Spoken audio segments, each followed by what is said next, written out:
to the M2 Podcast. I'm your host, Michael Enti. This is my other co-host right here, Kyle Heath. This is a show where we basically cover this week's news, review, gaming, industry-related stuff. We're talking new and upcoming games, technology innovation, esports personalities, and just overall general gaming industry-related news. Kyle, what have you been up to this week, man? Ooh. This week, gaming wise for me, trying to think here. Played a little Starfield, every now and again, kind of hopping back into that when I can. Um, I think outside of that, I don't know if I played too much else. I'm kind of in the mode where I'm waiting for the Cyberpunk stuff, so it's like I'm playing some Starfield to kind of tide me over, but really, I think this week is when I'm gonna try and hop back into some Cyberpunk, maybe even get a new save going. We'll see how this thing. Like, I want to start a new save, right? But at the same time, I need to see how far I can get. If I'm gonna get there in time by next week, which I don't know. I have a feeling I probably wouldn't be able to this weekend, but I don't know. We'll see. I may surprise myself. I don't know. So, but yeah, I'm gonna hop back into that. With the new update dropping this week, so that's kind of the plan for me. But I think really outside of that, I just had some Starfield, kind of just chilled Nice, around, man. relaxed, watch some of the football, kind of dabbled in them sports a little bit this weekend. So it was kind of that was really the other thing I did. But yeah, chilling, dude, chilling. What about you, Mike? You play some Rocket League, Guitar Hero? Oh, I played tons and tons of Rocket League, man. I did my placement rounds last week, and I got probably the lowest placing I had in a very long time. So I got all upset, and I was like, "Dang, I guess I fell off, right?" So like 3 days in a row, I was just grinding, and I got basically like I think I'm a couple of wins away from getting back to champ. But man, Yeah. like I think I started division like Diamond 1, Division 2. Like, that's really low for me, and I'm like, "Oh, no." So I just started grinding and, like, carrying, and I got, like, a good string of games in, like, almost 10 wins in a row, just crushing it. It was awesome. So, that's basically what I've been doing. I did mess around a little bit with Diablo 4. Tears of the Kingdom's still calling my name, I won't lie to you. But I've been Hey. doing the same thing as you, man. Like, I've been watching sports. I went to the game on Monday, got some tickets through work, pretty nice. But, yeah, man, that's really all I got going on, you Um, know? it's good to hear about a good Rocket League streak. I feel like Rocket League's kind of it can be a tough game, Like sometimes you just get those losing Yes. streaks and you just only get one, and then it's like five lost. Yeah, bad. Yeah, like, my placement rounds, I think I lost every single one of them. Like, and you're supposed to do 10 placement rounds, I think? Yeah, I'm pretty sure 10. I played a little bit of Halo too, but then I got annoyed, and I was like, "Screw this, I gotta mix it up." So then I switched over and I started playing Diablo, and I figured out how I need to play Diablo, okay? I put on videos on one monitor, and then I just go and I kinda, like, grind, but I have my mix amp set to either be game audio or video audio, right? So I was like, I'll just listen to the video while I'm going about my business, and then when there's a cutscene or there's things I wanna pay attention to, I'll immediately switch it back over to the game. So, it's kinda like multitasking. Yeah, I see. I see. Hey, man's got a system going. I like that. Yeah, it keeps me playing longer because it's a grind, and I don't like the grind. So I'm trying to just get through it far enough to where when the new update comes out, I think in like a handful of weeks, it's going to be coming out. The next season, I guess. I know a lot of people are excited about it, and I want to play with them. Maybe get a different Diablo experience. But Um, like you said, Cyberpunk's on the horizon too, man, and I haven't beaten it yet. So I gotta figure it out. I think I gotta go Come on, play it. dude. That's what I say. It's so funny. Everything I'm seeing about Cyberpunk, there's a lot of people saying they feel like it's worth it to start a new character. So it kind of Oh gets me wow. inclined to maybe start a new one. But I mean, at least I would at least hop on and finish your playthrough, man. So I really I think should. overall the story was good, and I was trying.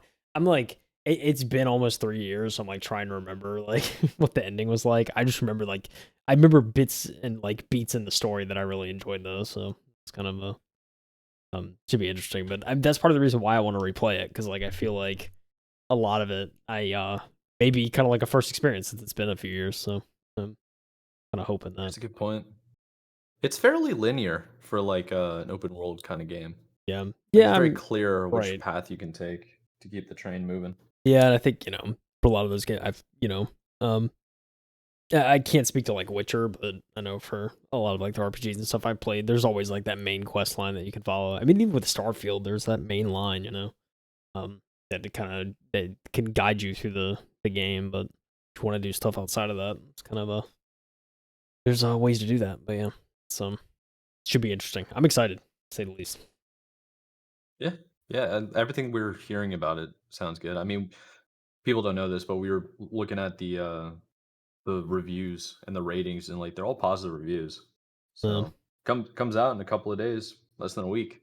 um, So I know, maybe we man. can check It's out. close. It's close, but But you know what else is close? and kind of far away. It's Yeah. Well, our so next article or our first article is first article close. is very close. In fact, it's right now, Mike. It's from Tom Warren over at The Verge.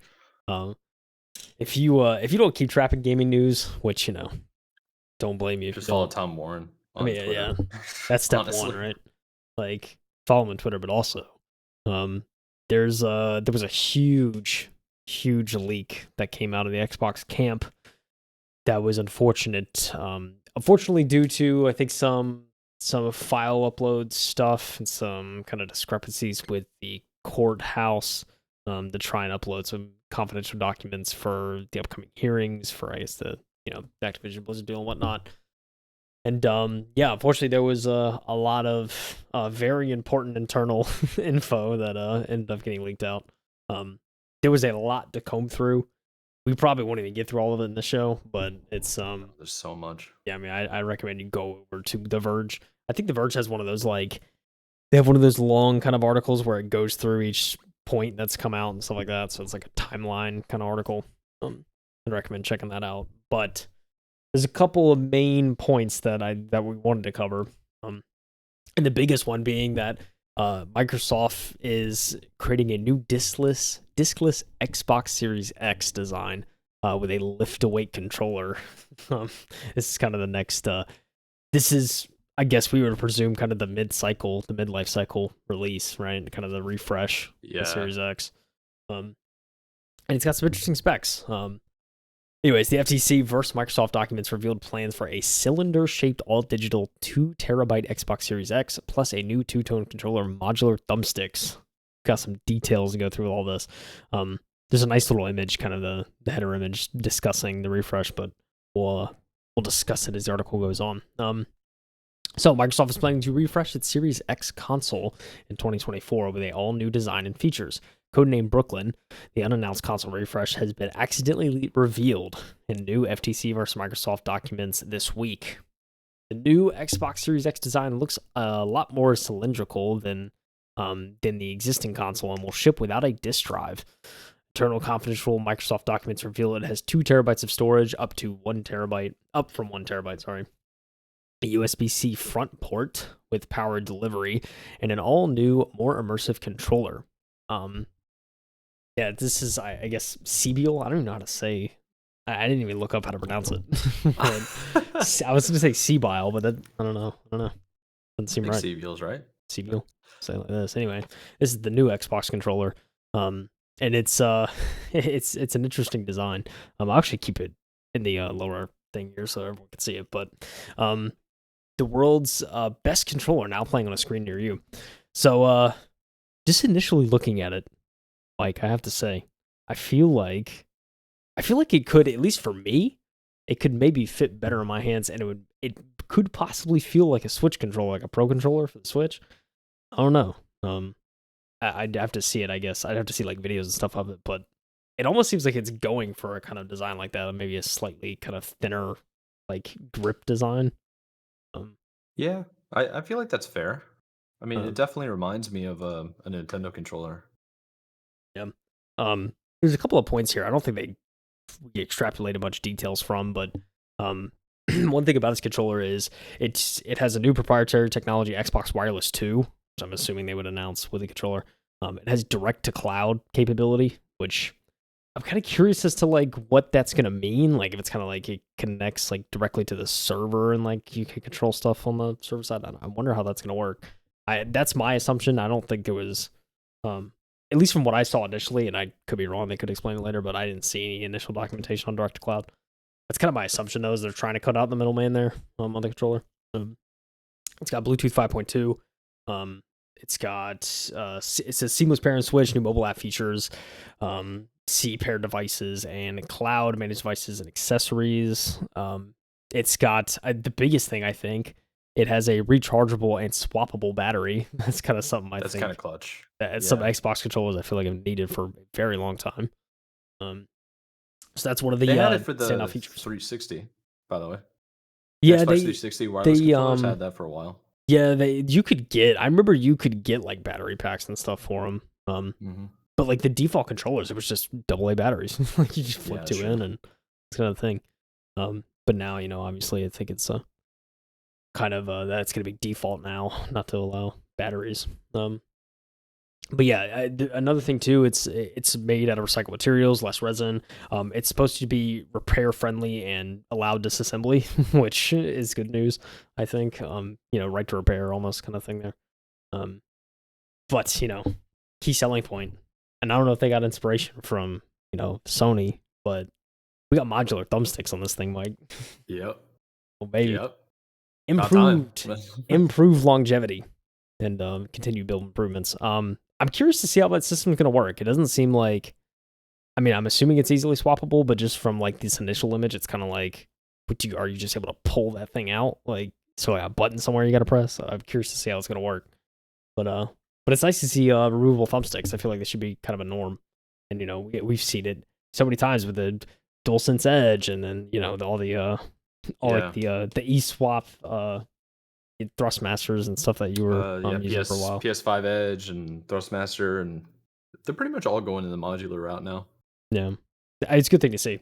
Another thing too, I noticed, and I may not be mentioned much. This controller is supposed to have precision haptic feedback, so I'm hoping that's kind of similar to what Sony has in that department, trying to offer haptics with theirs. This is going to be an accelerometer of the controller. Apparently, the buttons and the thumbsticks are supposed to be quieter. Kind of a nice little feature there. Another one is lift awake, which I think it's kind of cool. It kind of reminds me of like cell phones nowadays, where it's kind of you lift it and it just knows like you're looking at your phone. So there's those features now. I almost am curious though. I kind of hope there's a way to turn that off, because I feel like that's going to be something that a lot of people may get annoyed by. It's like they're going to look at their controller and it just like flips on. But yeah, the other one too is like what happens to me is I have a remote that works with my Xbox One. And I'll use like an actual physical remote, right? Yeah. Not a controller. And I'll use the remote, but like when I put it on my island or something like that, if you like bump into it, it'll wake up. There's like LEDs on it. I wonder if that could also be an issue for this controller. So like imagine that you like leave it on a table and vibration happens with the table some way, somehow, and then it activates the controller, but the controller, when activated or wakes up, will wake up your console. Because that's also a thing. You would hit the center button and it would wake up the console and it'd turn on. Yeah. Yeah, very interesting stuff here as well. They also it says it has the same ergonomics as Merlin, which I'm assuming is probably the previous controller. My assumption, I don't know. Same layout, like higher end. Same layout and activation forces, and it says SELE XDL options as expected. Interesting stuff. Gonna get options with this thing, Mike? Guess so. Kind of crazy. The new controller codename Siberia is set to be announced early next year for $70, and will include an accelerometer, which should let you merely lift it to wake the gamepad. It has two-tone controller scheme and will support direct connection to cloud, Bluetooth 5.2, and a presumably updated Xbox Wireless 2 connection. Microsoft also lists precision haptic feedback and VCA haptics double as speakers as specs for the controller. We'll also have quieter buttons and thumbsticks, rechargeable swappable batteries, modular thumbsticks. It's not clear if modular simply means that the joystick tops will be swapped, or if it's going to be like on the Elite controller, or something fancier like what's on DualSense Edge. DualSense controllers prominently feature VCA haptics that can technically double as speakers. So yeah, it's kind of cool. They're kind of going with that sort of route on like kind of copying some of Sony stuff, I think. I hope that's what they do. Yeah. Otherwise, I think at that point, you're just replacing the tips of the joysticks. You're not replacing the joysticks. Yeah. It's like the grip pad in a way. Yeah.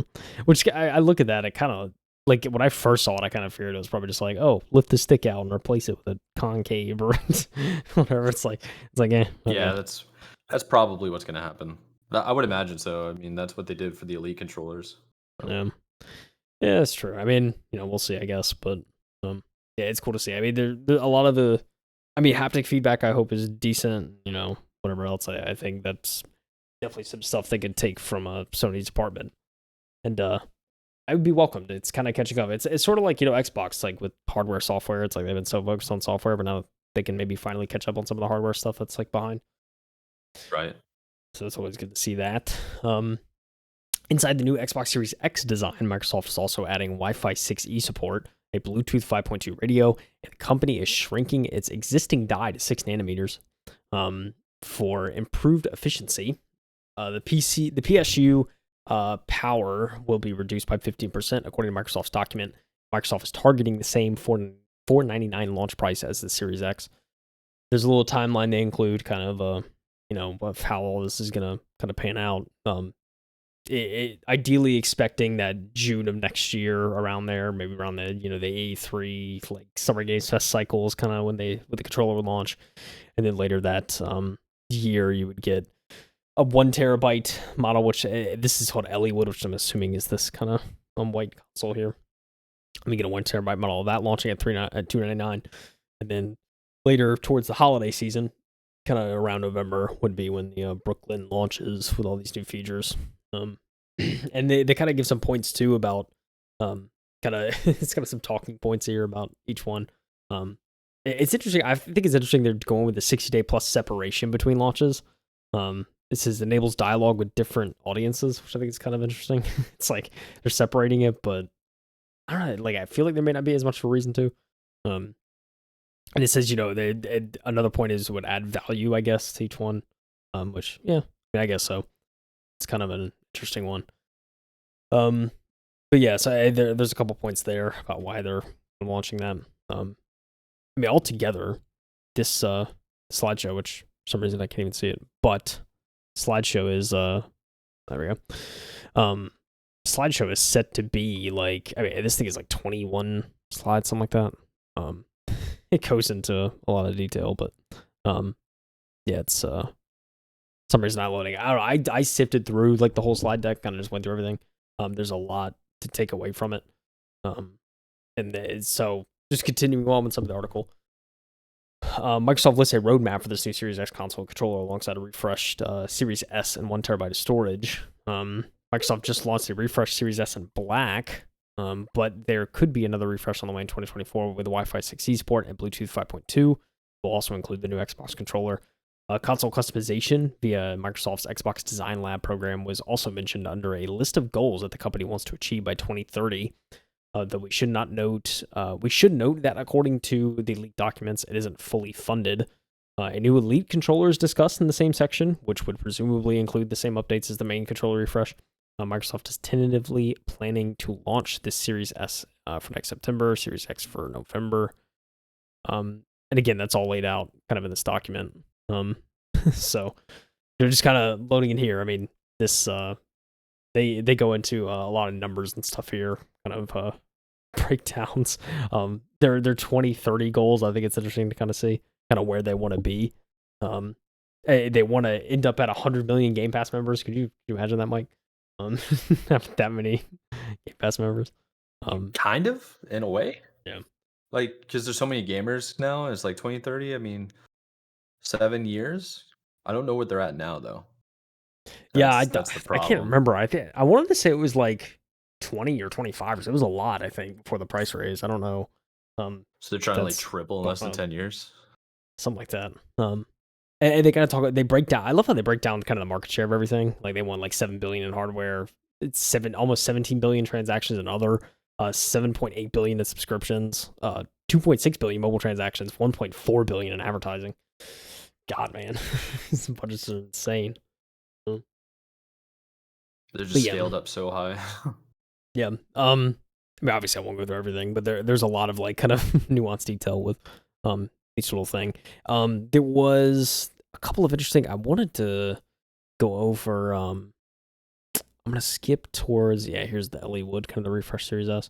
Control a little bit more. I wanted to go. There was a okay, this was just funny. I want to stop. I want to stop at this slide for a second because they talk about the voice of the player. I think it's really interesting just seeing like this seems kind of corny. I ain't gonna lie. It's like they're talking about like loving the new storage options, a refresh look at the Series X. But the real highlight is the new controller. Also new haptics, rechargeable battery, and I can connect it directly to the cloud. I don't know who quoted that, but that's a quote, and I'm assuming like a customer or an internal feedback or something like that. And they just show a picture of someone holding an Xbox controller. It's like the most generic stuff. But yeah, it kind of goes through and there's like multiple quotes. Don't know from where. It's like quotes that they made this up. just seems like it's like inside the business, like inside Xbox presentation to other Xbox employees. I mean, yeah, it's got to be what it is. Like at a high level, right? Yeah, Like the it's gotta be what marketing it is. team making the pitch to like the head of accounting or something. It's like Mike, like Marketing. like you're like sitting at a presentation. It's like, how do you present this slide? You just go up and say, all right, everybody, this is some of the feedback we hope to expect whenever we launch kind of this rollout of the 2030 plan. It's got to be like in-house beta testers, right? Like you would think, right? Trying to build a bridge here. Yeah, it's strange. They talk about that, but again, like you're saying, this is kind of it's obviously an internal presentation, right? Yeah. To other kind of giving business information. This is pretty cool. Like they're talking about kind of the device lineups of each kind of item, some of the different features and whatnot. It's interesting to see that. And then they go into, different kind of budgeting related stuff. I thought this was the most interesting slide because this talks about some just off the wall things that when I read this, I was like, okay, that'd be kind of interesting.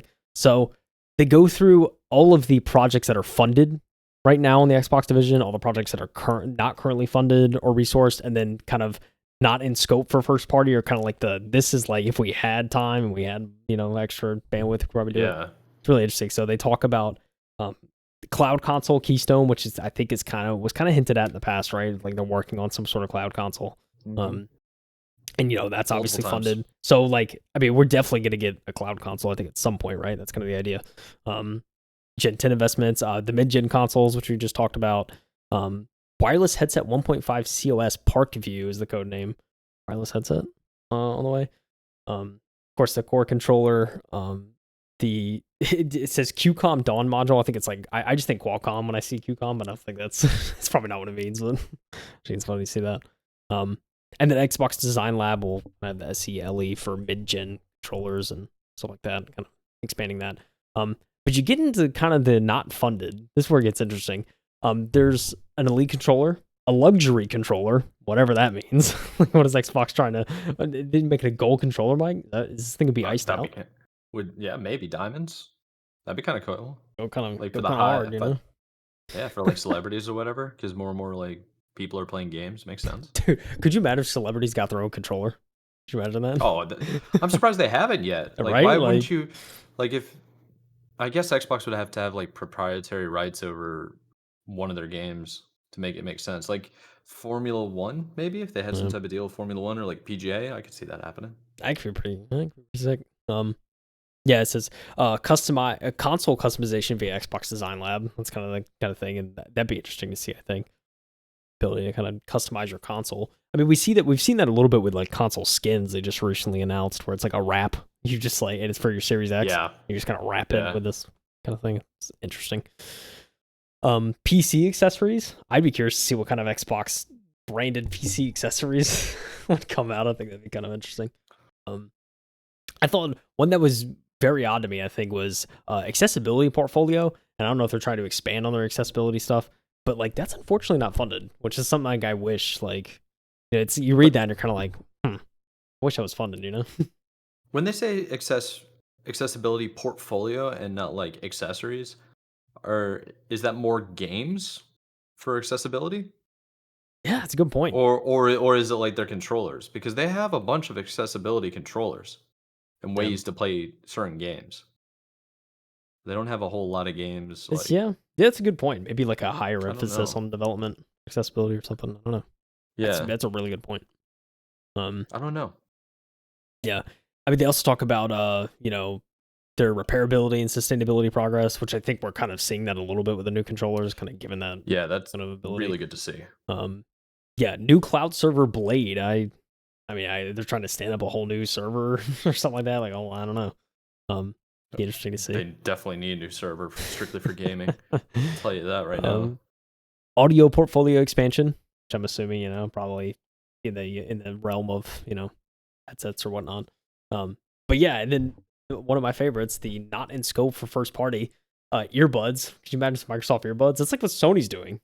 And like, how people reacting to that, right? It's like, oh yeah, I could definitely see that, man. Like, if you think about it, when Xbox 360 first came out, they had those like really small, like in-ear earbud mics. yeah, yep. It's not like the wireless ones. That Yeah. totally makes sense. And then bringing back the media remote. Yeah. Dude, I still got a media remote for the 360 over here on like sitting down.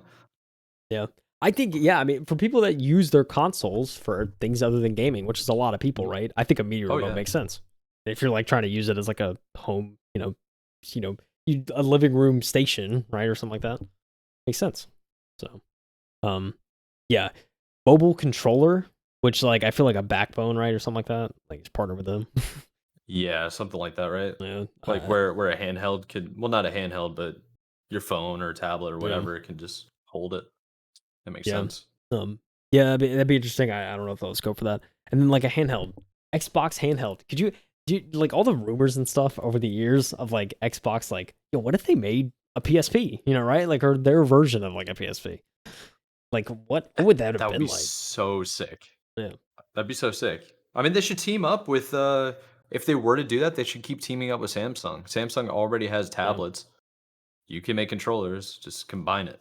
Yeah. What's the problem, Yeah, I mean, it'd be interesting to see. I mean, some of those first party ones were ones that kind of stuck out to me. It's like, it'd be interesting to see that at some point. Like, if they could get around to it, it'd be kind of cool. So yeah, I mean, there's interesting tidbits that came out of this PowerPoint. And you see the next steps here. You could tell it was like, they're presenting the business, right? Like, here's how we move forward. Follow up with Phil and Tim on priorities and resources, that kind of thing.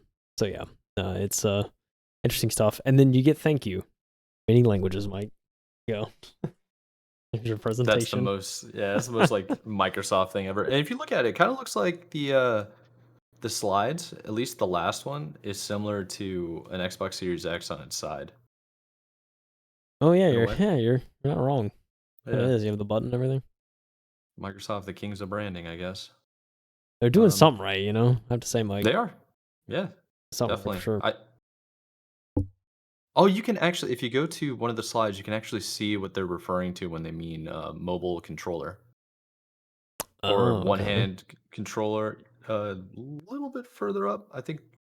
Oh, one slide down, sorry. Okay. There you go. Okay.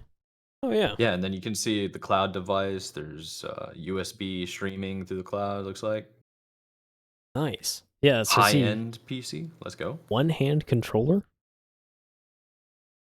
Yeah, that's kind of crazy. Like, there's a guy out there that I think he's not on Etsy. He's on one of those like side tech spaces. I think I sent it to you. He modifies Xbox 360 controllers because apparently those are the easiest ones to modify for him. And he makes one-handed controllers. Yeah. Like, you can play any game you ever want just with this one-handed controller. It's really I mean, cool. yeah. It's like you can cut down circuit boards. Like when I was looking at like the modding stuff for like the Pocket Wii, like you can cut down a Wii circuit, like the PCB of a Wii, you can cut down in a certain way that makes it so it fits in a handheld. It's crazy, man. It's wild what you can do. But yeah, here's that premium controller. Like, there you go. Even like a refreshed Elite, it looks like. So it's just shiny? Like, okay. I look at that, dude. Maybe it's made of like steel or like titanium or something. That'd be kind of sick. It looks like carbon fiber like candles. You see this? You can kind of see it. It looks like almost like carbon fiber. That'd be actually pretty nice. Pretty sweet. I just look at the shiny though. Just don't break it. Like splinter.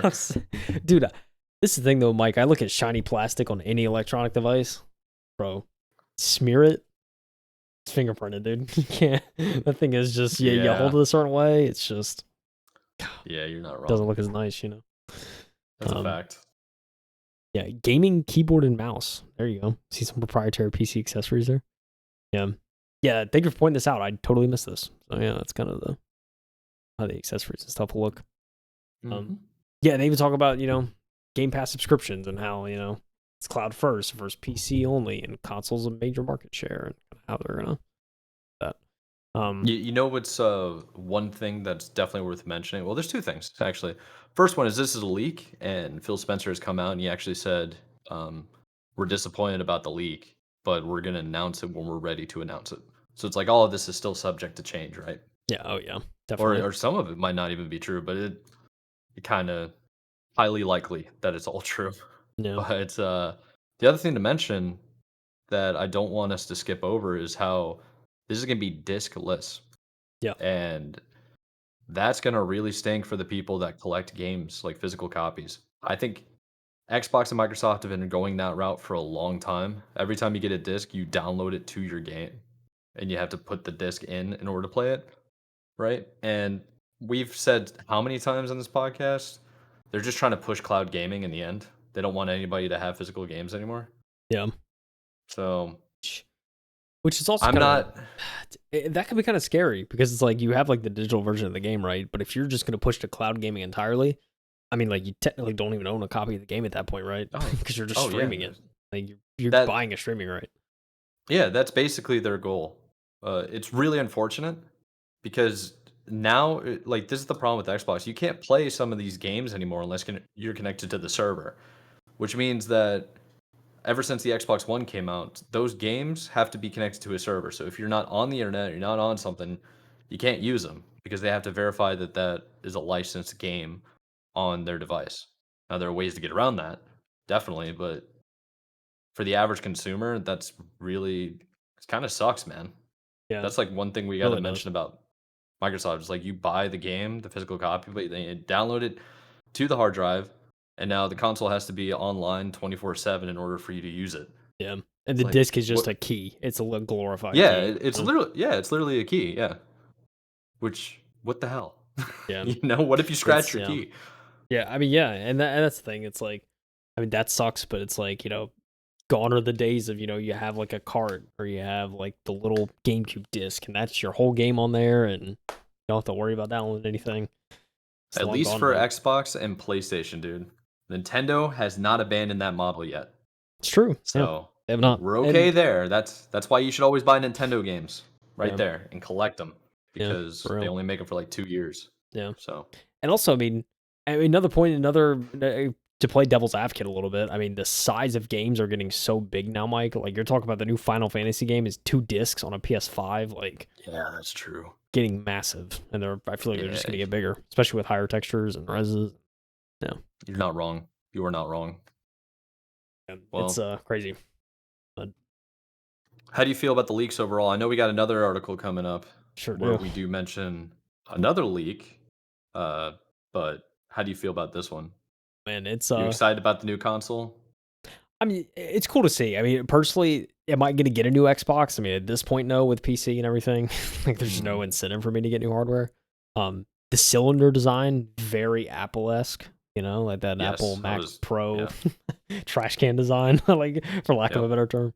Um, It also looks like like the Spectrum or AT&T routers, yeah, the big like round ones and stuff. yeah, At yeah, least it's not like an ugly color. They're just trying to go like black, small, put it off in the corner kind of yeah. thing. I mean, don't get me wrong. I'm all for creative designs on hardware, right? I mean, that's what that's what made gaming consoles so interesting is their design. I mean, right? You're talking Yeah. about like from the old to the new. Um, I mean, arguably Xbox is, until the Series X, they were kind of just like the 360 was kind of and even the Xbox One was a very plain design, right? Like it's like a set on its side, and like that's how it's meant. It Yeah. just kind of sits, looks like a DVR set top box. Like doesn't look very interesting. Series X came out. It's a tall, like square cube rectangle that you Oh, just true. sit on your desk. Like that's pretty cool to see. Um, I'm for a cylinder design. I think it's interesting. I will say though, I mean, I'll be interesting to see like how thermals and stuff work because remember that was like an issue with Apple's Mac Pro design, Yeah, right? It was feeding issues, that's so true. it's like all right, we'll And see how everything they in do this it. seems like it's going to be more powerful too. Yeah, So we'll see. yeah, we will for sure see. It's interesting too. The Series S design. I mean, it looks like the refresh looks the exact same, like in terms of how the Yeah. externals. So very interesting to see that.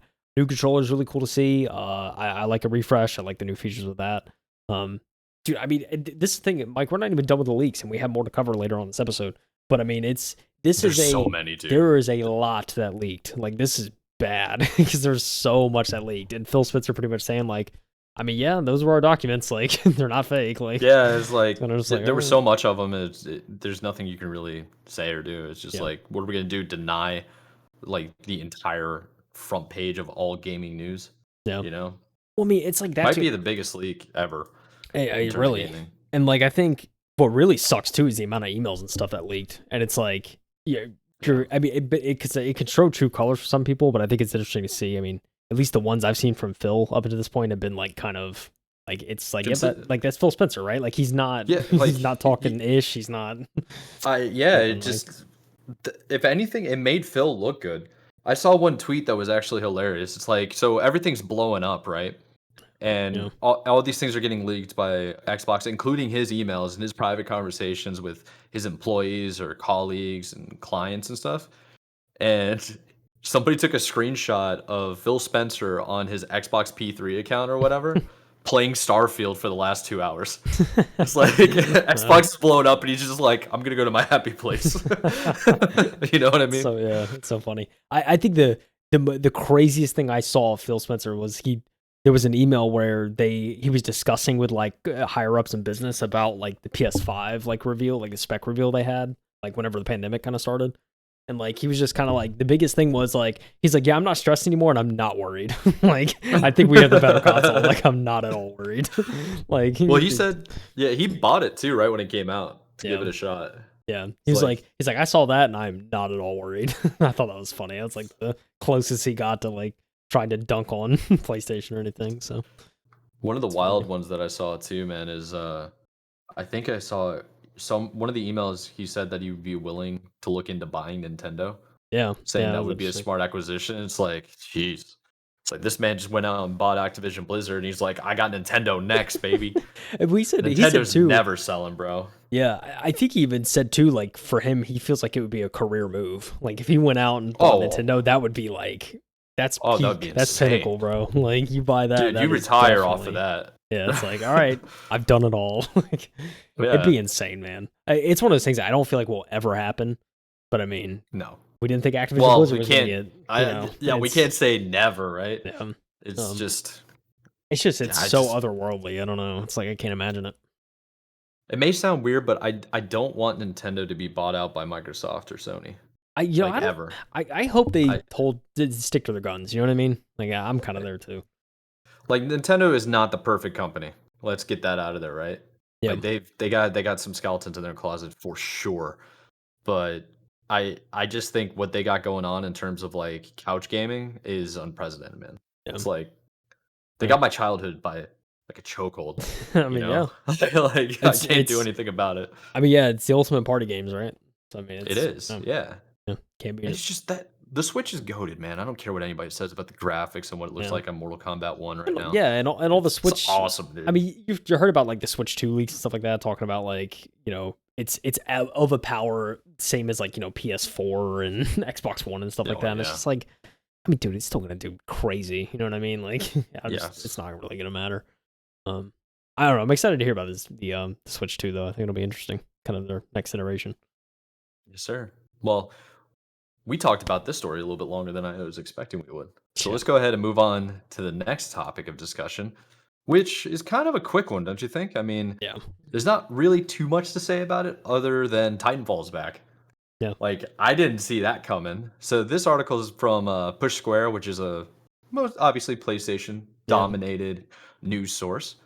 It is from, Stefan Tailby? That's an I, right? Tailby. Yeah.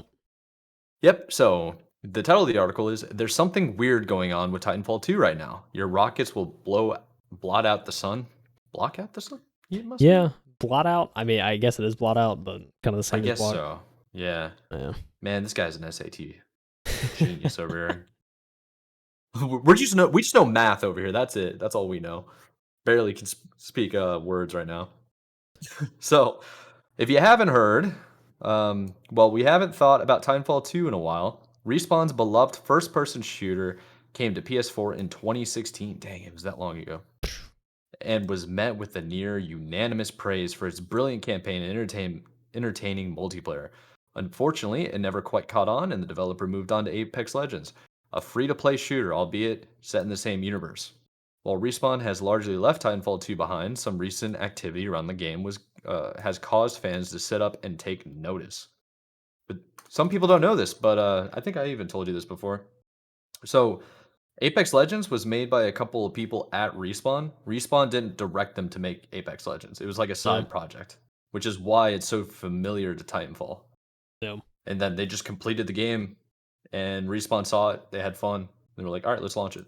Yep. That's why it had no trailer, Surprise no launch. marketing whatsoever. Here it is. Just was like, "You're out. Go play." Game is awesome. Yeah. So, helpfully, a Reddit post has pulled most of the developments together. Long story short, the game was a bit of a mess for a long while, plagued with hackers and matchmaking issues. However, Titanfall 2 got its first meaningful update in years very recently, which fixed some of the matchmaking and server problems, removed out of bounds exploits, and made slight alterations to multiplayer maps, and updating a rotating multiplayer playlist with new and returning modes. It's all positive news for hardcore fans, but strange to see it all suddenly being updated. That is a good point, because the Titanfall community has been die hard Yeah. about this game for a very long time, begging for Yeah. the next Titanfall, and people are getting kind of tired of Apex. But I wonder if the funding and the success of Apex Legends gave them more resources and more people to put on Titanfall 2 to try to do a resurgence. Yeah, in a weird pit of irony, I think that's probably true, right? Like I think it Yeah, had to have to a certain extent.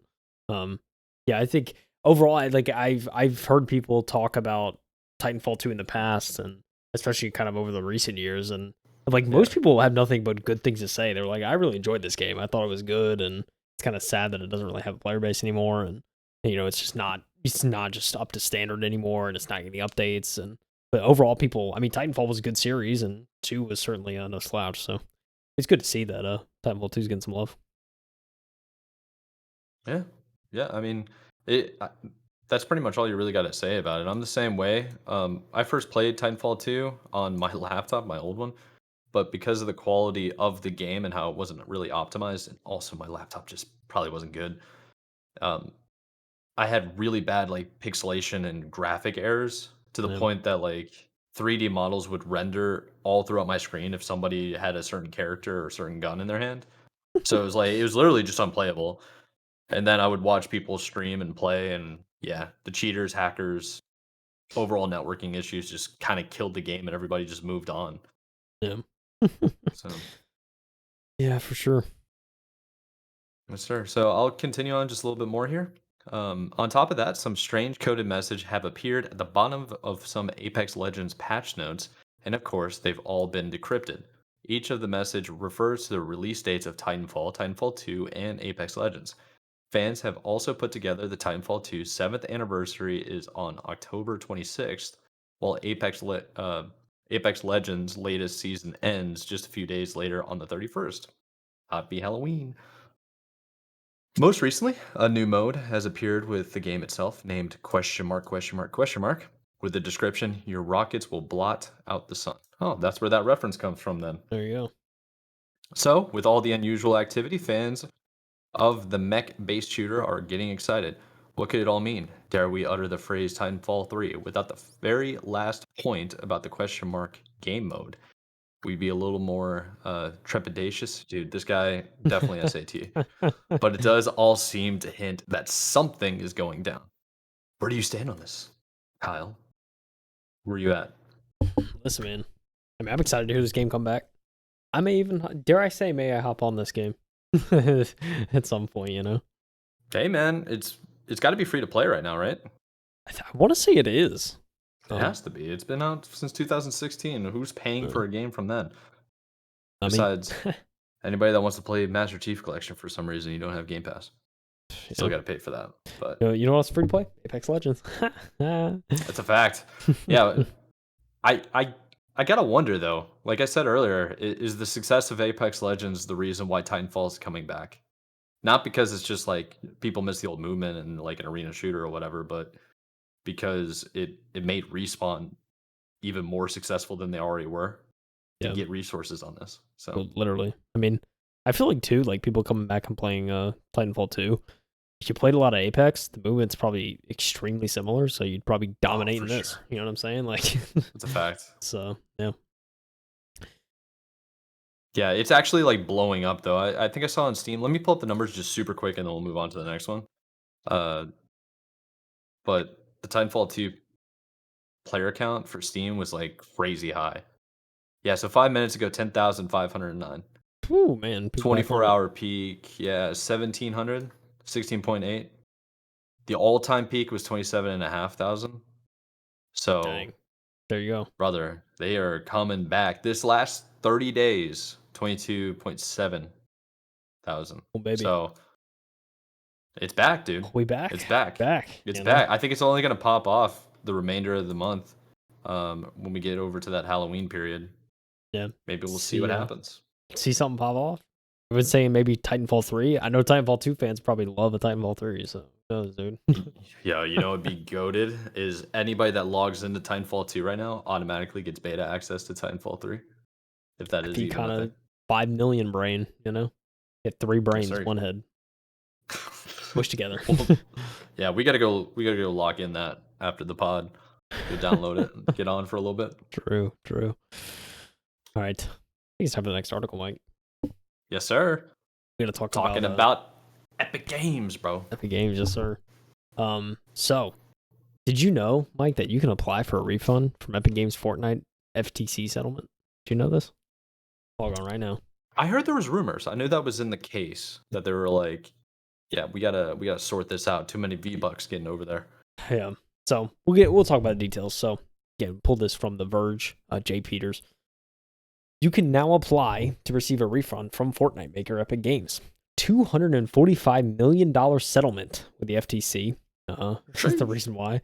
FTC alleged that Fortnite players bought in-game goods on accident because of design tricks, and the two parties agreed to a settlement, which was announced as part of a broader $520 million settlement in December. So, you can visit ftc.gov/Fortnite to apply for a refund and learn more information. FTC says that you can apply if any of the following are true. You were charged in-game currency for items you didn't want between January 2017 and September 2022. Your child made charges to your credit card without your knowledge between January 2017 and November 2018. Your Goodness. account was locked between January 2017 and September 2022 after you complained to your credit card company about wrongful charges. Very interesting cases, I must say. Holy crap. That's like everyone. I would just imagine that's everybody, right? I mean, it's a broad stroke, especially the first point. I feel like it's a pretty broad stroke. Like, I feel like anyone could yeah. kind of fall into that if they wanted to. But yeah, you do have to be 18 years or older to complete the refund form. Otherwise, the FTC says a parent must complete it for you. If you're eligible, you'll need to enter a claim number sent to you by the FTC or your Epic account ID. The deadline to apply for a refund is January 17th, 2024.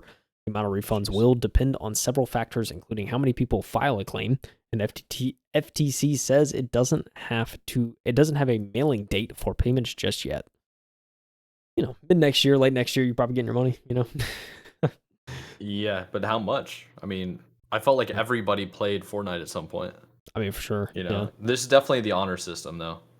It's 100%. Definitely, yeah, I definitely mean, the honor system. it's, $245 million I have to work with. So, I mean, Jeez, boy. a lot of money. But yeah, I don't know, Mike. What do you think? All this money, you could just go and apply and get free cash. You know what I'm saying? If you spend money on Fortnite.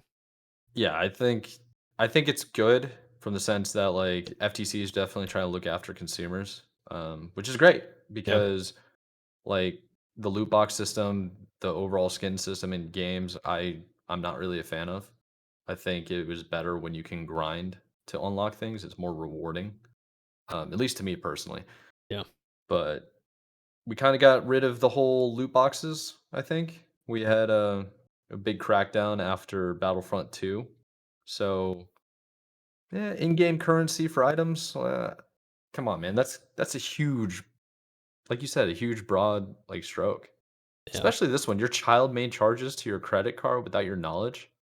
Like, bro, like I did that. Hey, yo, I got a kid. I You know did what I'm that in like saying? 2002, man. I think I bought the DLC for one of the Halo games.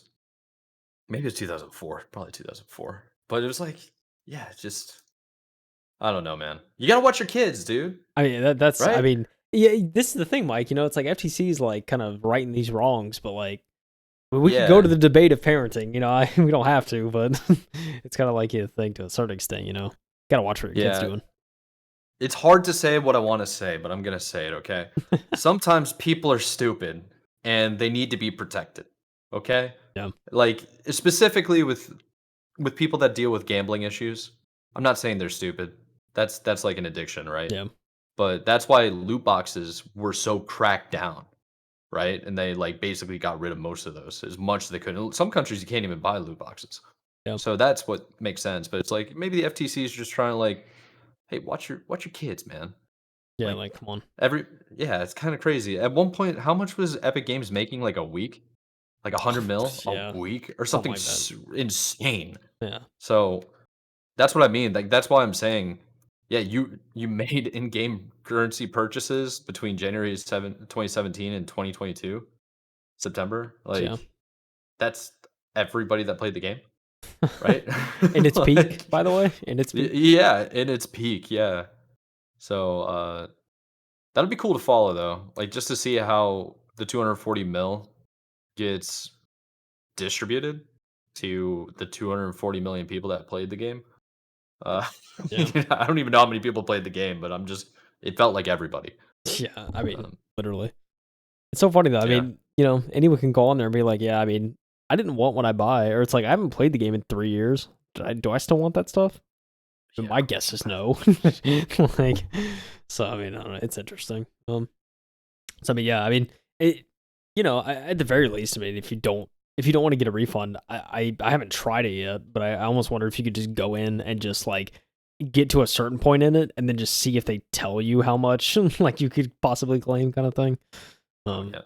but yeah, I don't know. It's all around pretty interesting. But yeah, I mean, yeah, good on the FTC for looking out for consumers, right? I mean, crazy Yeah. kids. Yeah. You know what I'm saying? They're just doing their job, really. I Yeah. mean, yeah, it's very, very true. You know, you know who didn't do their job though, Mike? Microsoft? Causing some leaks out here. All they do is leak, bro. So we're back on the Microsoft documents leaks. This one is also coming from Jay Peters, who we just covered at The Verge. And the title of this one's called Microsoft Documents Leak New Bethesda Games, including an Oblivion remaster. Xbox might have some great games in its back pocket. We know this. I feel like we know this. I mean, yeah, they have It's to, just been a right? while since we've seen it. They have to. I mean, Starfield, banger. Yeah, You understand? that's a Talk about fact. a banger. So Came out of nowhere too. Is that okay. So this is actually the first time I've seen this list of games. So yeah, I'm a live I'm about reaction. to I'm about to have a live reaction here. The first thing I see, I'll just say it. New entry to the Doom franchise, and if you remember me, Kyle, playing that game, and basically that game almost took my soul on stream when I was screaming. So many times I almost wanted to headbutt my face into my monitor. I was so mad. But that's what makes Uh, Doom games fun. All right, let's yeah. actually get into this article here. Before it was acquired by Microsoft, ZeniMax Media, the parent company of studios like Bethesda Game Studios and ID Software, was working on remasters of The Elder Scrolls, um, Oblivion, and Fallout 3, and a new entry for the Doom franchise, according to new documents revealed as part of the FTC versus Microsoft. So the games were included in the July 2022 Microsoft presentation about the then potential ZeniMax acquisition. Unannounced games in the presentation include the Oblivion Remastered, which is originally set for the fiscal year of 2022.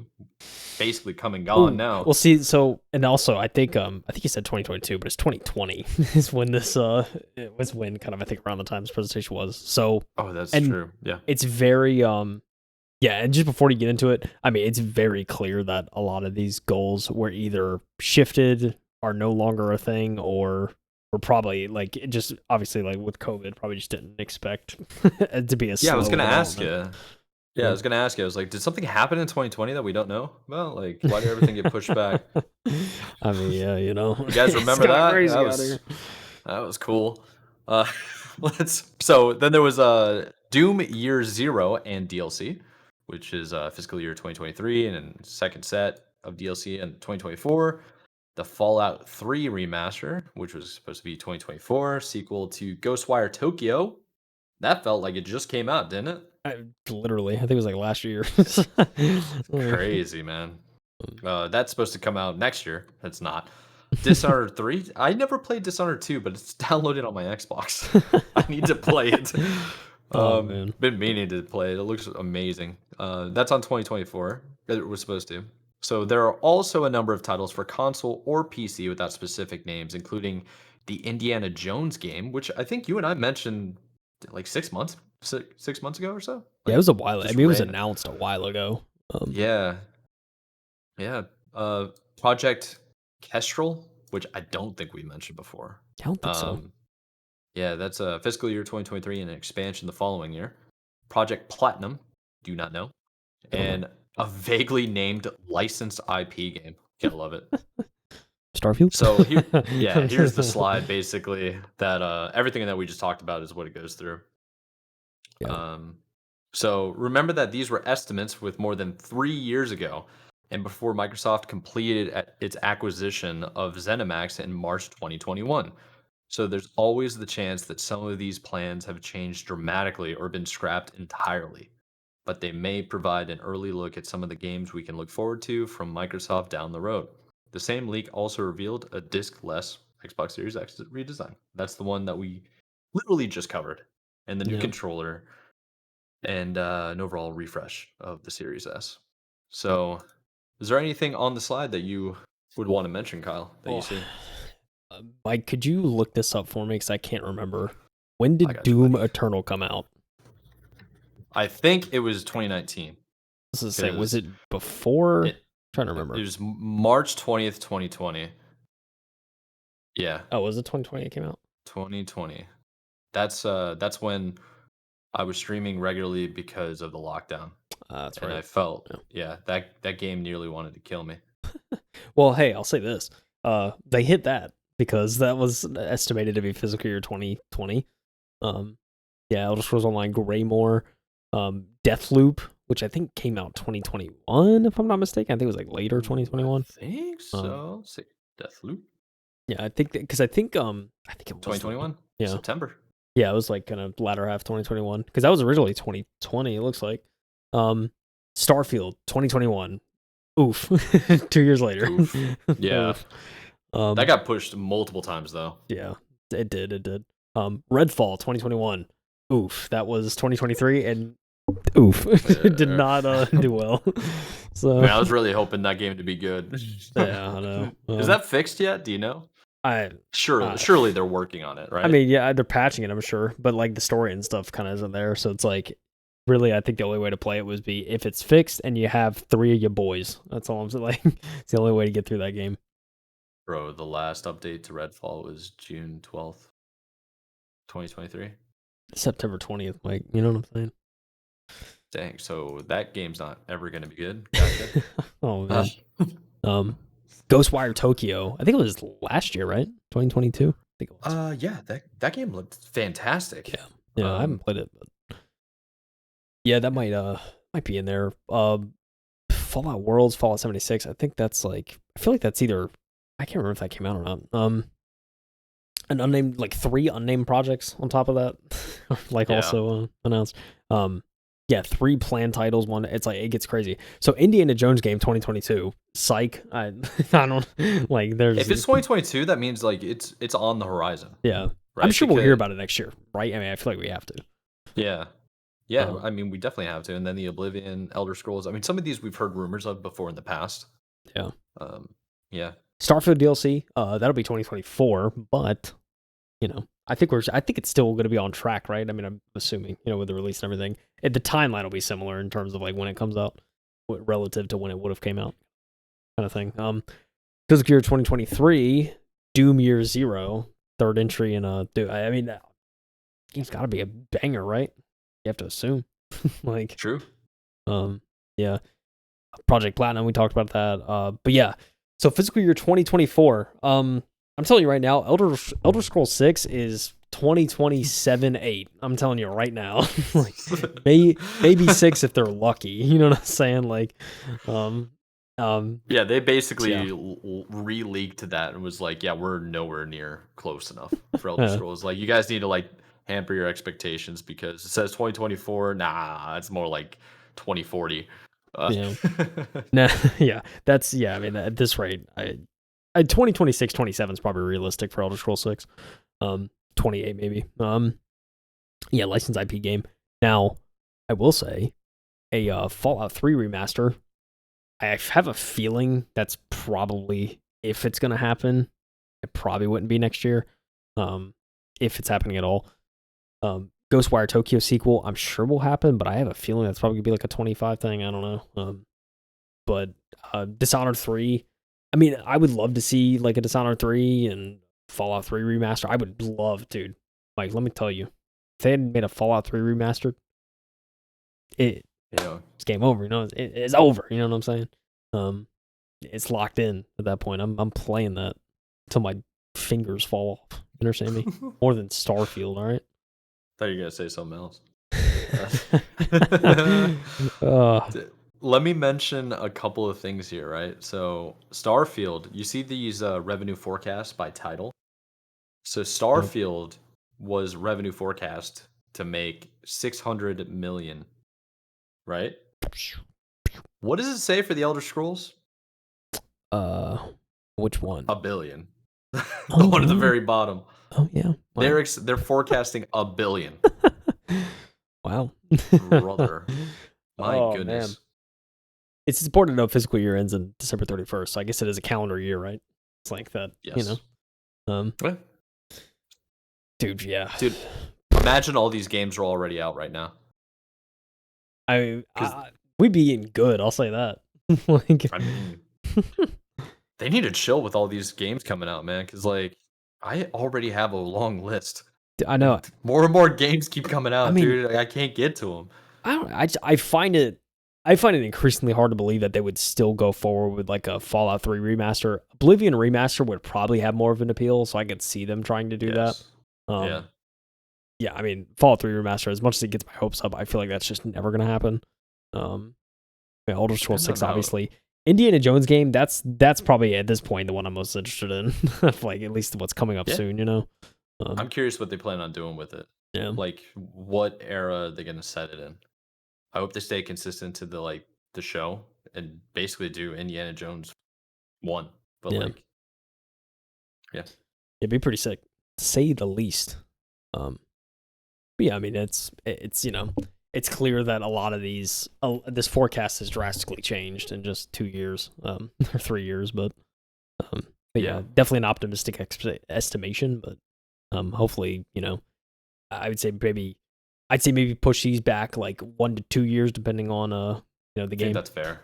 So yeah, I think we'll get more of like we might get more of a concept of what Xbox has planned for the future at the next Game Awards. Yeah, because they'll usually have some type of like looking to the future. Thanks for being our fans or whatever, being a part of the community, and then just hit us with like a whole bunch of random stuff. Yeah, it'll be funny to see what they say too for the Game Awards. Like, Phil Spencer walks out. Yeah, it all leaked, but here you go, and it's just like leads into.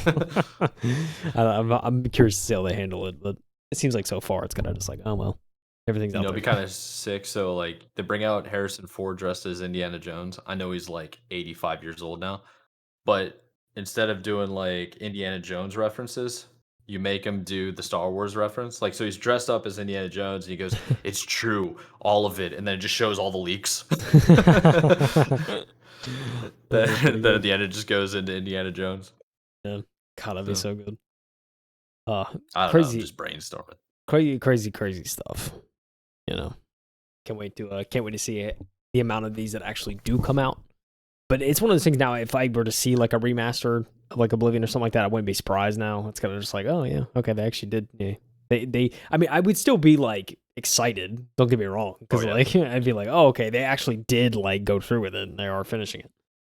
That would be exciting. So, but yeah, it's got to keep an eye out of Xbox camp now with each presentation. It's like, all right, we getting this 100%. We gotta remaster, see we what's getting true. this, we getting this sequel, we getting Dishonored 3. Like, what's good? Like, It's a oh fact. man, They got to get that. What were they aiming for? You said 200. Wait, 100 million or 200 yeah, million? 100 million Game Pass 100 subs. millions. Yeah, something like that. Like, geez, man, Jeez, good they need grinding. some heavy hitters. Yes, sir. Speaking of heavy hitters, what did I talk about in our last episode, bro? Hmm. Embracer Talk Group about Tomb Raider. and Tomb Raider specifically. um, yeah, we reported last episode that Embracer Group is certainly in dire straits with the consideration of trying to sell off Gearbox, the maker of the Borderlands series. So and not doing too well over there. However, this along with another article I saw from another dev, I think under Embracer Group, there's a round of layoffs going around some of the studios under their umbrella. And unfortunately, Crystal Dynamics is experiencing some of those layoffs and a quote internal restructuring. But I feel like it's gotta have something to do with Embracer, kind of falling off. But anyways, Yeah. pulled this from Eurogamer, Matt Wales. Tomb Raider developer Crystal Dynamics has confirmed 10 employees have lost their jobs as part of an internal restructuring program, following multiple accounts from employees that the studio had been hit with layoffs today. Senior brand manager Nicholas Edwards announced his departure from Crystal Dynamics in a message shared on LinkedIn, revealing he was one of the number of people impacted by the latest round of Embracer layoffs at the studio. Edwards noted today's job cuts had affected a broad spread of departments, including PR, project management, 2D art, and video editing. Crystal Dynamics Communications Director Adam Kahn also confirmed he'd be affected by today's layoffs, as did Senior Community and Social Media Manager Nihan Nair, also 3.5 years at Crystal Dynamics. I was laid off today. Dude, that is like, God, that That's is tough. rough, dude. Spent all that time, and it's just like, bam, just get hit with it. Following those initial employee accounts of layoffs, Crystal Dynamics Studio, which is currently working on a new Tomb Raider game for Amazon and assisting on Microsoft's Perfect Dark reboot, confirmed the news on social media. Crystal Dynamics made the difficult decision to part ways with 9 brand marketing and 1 IT employee today due to the internal restructuring to align the studio with our current business needs. We are working directly with the affected staff to support them. News of today's layoffs comes as Crystal Dynamics owner Embracer Group continues to its previous announced comprehensive restructuring program in light of ongoing financial challenges. Last month, Embracer revealed it would be shutting down Saints Row developer Volition Games effective immediately. And news began circulating last night, at the time of writing this, that 26 employees at the Embracer-owned Beamdog, the studio behind the recently released Myth Force, had lost their jobs on Friday. So, I mean, it's like another studio that's just kind of affected by this. Yeah. Additionally, Embracer confirmed it was considering selling Borderlands game developer Gearbox as part of its restructuring efforts earlier this month, while yesterday saw the Embracer-owned Saber Interactive announce it was ceasing development on last year's multiplayer Evil Dead game, and that a planned Switch version has now been canceled. It's all over the place, Mike. It's a disease within, Man, you know? that is tough. Yeah, you So, basically have this is going on with Embracer Group. You have Ubisoft also freaking out. Dude, I don't know what to think anymore. I mean, it's definitely the state of the economy. Gotta be. But it's not like Embracer Group don't have good IPs, it's true, yeah. right? They do, I mean, Freaking Borderlands and Tomb Raider. yeah, Although I haven't seen a Tomb Raider game in a while, yeah, you really haven't. And or Borderlands, but look, I will say Saints Row was a hot mess. So that's a good you point. know, Yeah. it's one of those things. Like, I mean, there's certainly they do have some heavy hitters, but they also just have some like I feel like it's just a poor team that gets thrown on a project, rushed out, and it's kind of just like here you go kind of thing. Um, so yeah, but there's probably some of that as well. But yeah, man, it's just I mean, it's always hard to see these kind of layoff things, but yeah, I feel like especially in the past year, we've just unfortunately seen it more and more, and I think like you said, it Yeah. probably has economy has probably a lot to do with it. Yeah, interest rates going up. Gotta pay off debts. Pay the power bill, you know? Nobody's in the office anymore, I guess, but you still have the lease. Just depends Yeah. on what they have going on, really. I'm just making speculation at this point, but it's not. This isn't an isolated incident, right? How do you feel about how 9 brand and marketing are gone and 1 IT person? Sounds like the production team is still alive for Yeah. now. Yeah. I mean, for now, right? I mean, I think I'm sure all drops are probably relevant to a certain extent, but it's like the branding stuff too. I mean, I'll be interested to see kind of what they do in terms of marketing for the new Tomb Raider game. I mean, it is with Amazon, right? So I'm sure they'll have a budget, but it's kind of just like, um, yeah, it'll be interesting to see if it's. I mean, it'll be interesting to see if we notice it all, kind of like if any of the branding and any of that's affected by this. But um, and, I mean, I will say, man, like in terms of like the IT gig, I'm sure that person IT. I mean, there's so many IT positions out there. Like, Oh, he's probably gonna land something, or they're probably gonna land something, pretty quick. So, oh um, no, the IT actual employee, I'm not unless they're really bad at their job and that's why they were let go. Like I don't expect them to be struggling for long, you yeah, know. And layoffs usually come with some type of severance package, so yeah, hopefully it was good. yeah. And it Um, seems like that's the case with Crystal Dynamics, which is good to hear. So, I mean, yeah. yeah. I Oh would man, be worried for brand and marketing because they're not entirely the most uh, necessary, I guess. I mean, yes, you're selling a product, but if yeah, you're a development team, you need developers more than you need them. yeah. Unlike I mean, that's the, fair. I mean, I think, you definitely need somebody to sell it though.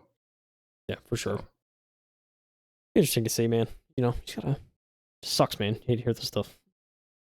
yeah, unfortunately, I don't think this is gonna be the end of it. I think Yeah, it's gonna be like what it's like for Ubisoft. Like Ubisoft's basically putting all of their eggs into the Star Wars game Outlaws. Like if that flops, I think Ubisoft is screwed. Like done. Like yeah, all yeah. signs point to like they're betting on that to survive. And I'm starting to think maybe Crystal Dynamics is trying to bet on another Tomb Raider game for Amazon, and then a Perfect Dark reboot. If they do it right, that will sell. Oh A yeah, 100% sure. that will sell. Yeah, Um, so, dude, imagine a Perfect Dark reboot with an awesome multiplayer arena shooter. Bro, bruh. I'll be so excited. It's over. It's over. Bring it back. Um, yeah. Anyways, I don't know what else to say, man. It's not looking Um, good I don't. out here in the development realm. Yeah. See something, I feel like every week. You know. We really do, man. We really do. I feel like a lot of the stuff, most ordinary people don't really take notice, whereas we're like actively searching these news articles and stuff, trying to figure out like what's going on with certain developers. And when we first started, I'll be honest, like certain brands like Embracer Group, I never really thought about. But now we've covered them so much, we covered Ubisoft so much, and like learning all about like the structures and how they all work, and like especially learning who different people are at each individual um, news source. It's like kind of eye opening to how the industry works, more so than just being a consumer buying a game that looks cool. You Yeah. know? Yeah. It's a wild world, man. There's a reason why it's not an easy thing to do. To sell a good game and make a good game, and yeah, it's a wild west out here to a certain extent. Yeah. Yeah. Matt Wales even over here puts Embracer Group lays off, like hits a lot of the Tomb Raider staff, developers at Crystal Dynamics, and then goes as part of in quotes internal Yeah. restructuring. It's like I think we all kind of know what that means. If you've been Yeah. around, Especially if you've like been for any paying major, attention to the news. yeah, So. yeah, Oh man. I mean, it was a news pack week, Mike. A lot of leaks, a lot of info, but dude, so much stuff out of Microsoft that we like didn't even cover, yeah, which is definitely worth I think people doing some research on and checking out. yeah. Go read some of the If emails. they want to, yeah, be careful about some games because there are definitely some games that big stories have leaked out of, and if you don't want spoilers, Yeah. stay away Yeah. to the best of your ability. I mean, dude, I sent it to you, Mike. There was a I didn't read it or open it, but there was like I opened it just to see if it was like kind of the amount. It was a 60-page doc that someone made from like piecing together Reddit threads and whatnot of like Yeah, actual leaks and screenshots from GTA 6. 60 pages, bro. And yeah. it was a real thing. So When you sent me that, I was like, I'm not clicking that Because Yeah. I'm gonna play GTA 6. I don't want it to be spoiled. That's Don't exactly, send yeah. that. And so I I was like, opened it and saw 1 of 60, and I was like, "Yep." I just left. Like, I was like, "Okay, this is crazy." it's so funny because it's like we kind of need to pay attention so we have content to talk about on the pod, Yeah, but we also don't want to pay attention because we don't want it spoiled for ourselves. yeah. You know, And GTA 6, dude, like, I mean, it's gonna be. I mean, hopefully it comes out it's in the good. next year or two. But it's like we're talking about 11 to 12 years since the last GTA, dude. It's gonna be a huge game. Oh yeah, I don't want it's to gonna ruin be that for insane. myself, Don't No, do it. absolutely not. I think that could be a game, and if they do it right, if they implement everything that the community's been doing to keep GTA 5 alive, and they just put it by default in GTA 6 without mods, I mean, I mean, bro, it works, dude. Game it's over. gonna be so good. Yeah, Yeah, it's gonna be so good. Like it could possibly be a game for everyone, yeah, literally everyone. yeah. So I mean, yeah. I mean, it's one of those, dude. I always have faith. Like they are one. Like I mean, Rockstar's one of the few devs I always have faith in their games because I mean they take their time with it and they care. And true. I mean, we're talking about Red They Dead really Redemption do. 2 was that their last big Fire. release? I'm trying to. I mean, that was Yeah, 2018. what? I'm I pretty think sure. so. I So think yeah, I it. mean, it's, Yeah, it's been I a think so. while, Hold dude. on. It's been a while. I mean, Rockstar just kills it, dude, every time. They are like a model AAA dev. Like when I think of AAA devs, like you got to say They're Rockstar, in the right? conversation. Like they are so good at what they do. I honestly can't think of anything that they messed up royally. Uh, I so mean, watch now that I said it, all hell's gonna break loose. LA Noir was really good too. yeah, Forgot they did that too. solid game. God, man, I they want just an know what LA they Noir are. too. I think God, I want a Max sequel to Payne. that. Jeez. Yeah, Max Payne. I mean, come on. All right, I feel like we're kind of rambling on. We kept the people a little bit longer than normal. Yeah. Um, what do we have to offer them? Oh yeah, we have links in the description below for any of the articles that we cover if you want to check them out yourself. Do some of your own research on the Microsoft FTC documents that are leaked. They're definitely outdated by 3 years, but you can kind of get under the hood of like what Microsoft was thinking at that time, which is pretty sick. Yeah, all the links to the description. We have timestamps as well if you want to check them out. Thanks to Kyle, he's over here making the edit and then adjusting all my timestamps that I think are the right timestamps. And then every time I look at it, he's changed it by like 5 seconds. So apparently I'm not spot Close. on. Close. Yeah. Other than that, subscribe, follow, subscribe, whatever platform you're on. We appreciate you guys listening, downloading, checking us out. I'm Michael Anthony, Kyle Heath, and hit us up on socials if you want. We'll catch you later. Down there. Have a good See week, you everyone. guys. Have a Peace. wonderful week. Enjoy your weekend.